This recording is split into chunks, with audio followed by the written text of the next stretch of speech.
विज्ञान एवं प्रौद्योगिकी और पृथ्वी विज्ञान राज्य मंत्री डॉक्टर जितेंद्र सिंह को पूरा विश्वास है कि साल 2025 में भारत वैश्विक जैव प्रौद्योगिकी क्रांति में महत्वपूर्ण भूमिका निभाएगा। ये बात उन्होंने डीडी न्यूज से हुई एक्सक्लूसिव बातचीत के दौरान कही। आइए सुनते हैं। हमारे साथ मौजूद हैं केंद्रीय मंत्री doctor Jitendra Singh. Sir, DD news पर आपका बहुत बहुत स्वागत है। धन्यवाद अमरेंद्र जी, धन्यवाद।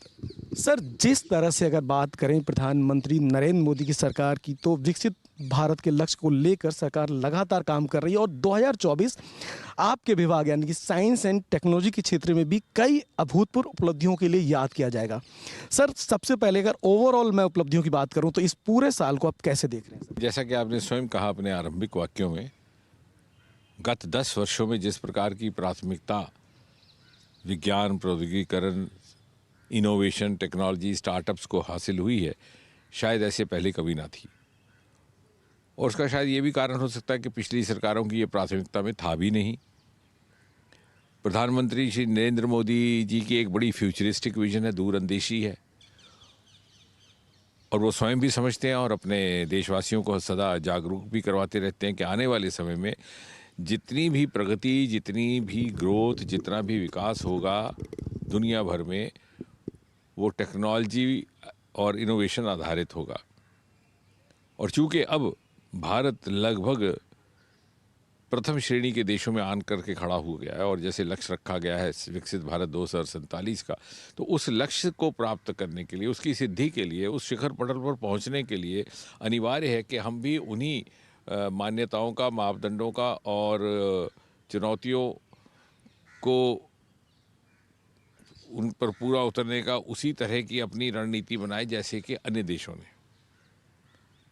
यानी अगर हमारा कंपटीशन ग्लोबल है तो हमारे बेंचमार्क्स भी ग्लोबल होंगे, बेंचमार्क्स ग्लोबल है तो हमारी स्ट्रेटजी भी ग्लोबल होगी, और स्ट्रेटजी ग्लोबल है तो हमारे पैरामीटर्स भी ग्लोबल होंगे।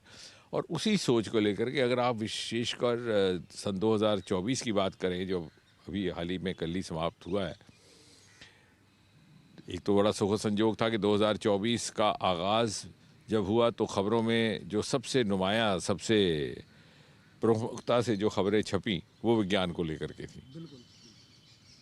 उस समय वो अंतरिक्ष का आदित्य हुआ था, जो पहला ऐसा मिशन था जो सूरज की खोज को निकला था, सूरज के रहस्यों की खोज को, और भारत चंद एक उन देशों में था जिन्होंने ये प्रयास किया था। और जब वो ये साल समाप्त होने को आया तो 30 तारीख को भी स्पेसएक्स जो डॉकिंग अनडॉकिंग का मिशन था वो रहा।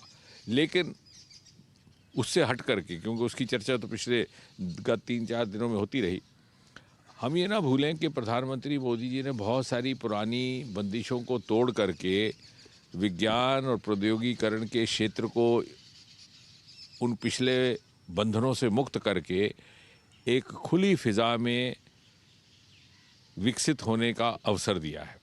साइंस एंड टेक्नोलॉजी के क्षेत्र में आज भारत जो दुनिया भर की जो चुनौतियां हैं, न सिर्फ उसको सामना कर रहा है बल्कि आज लीड करने की क्षमता में भी पहुंच गया है।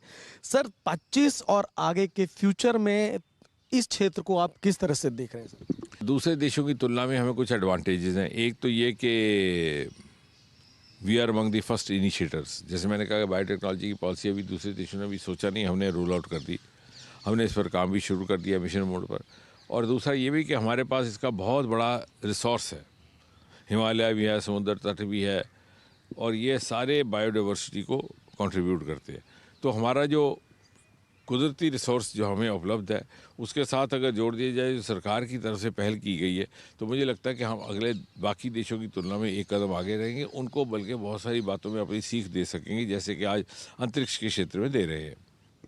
बहुत बहुत धन्यवाद सर। तो ये थे केंद्रीय मंत्री डॉक्टर जितेंद्र सिंह, जिनका साफ तौर पर मानना है कि जिस तरह से लगातार 2014 से मोदी सरकार ट्रांसपेरेंसी के साथ काम कर रही है, इस दौर में देश ने कई आमूल परिवर्तन करते हुए कई उपलब्धियां हासिल की हैं।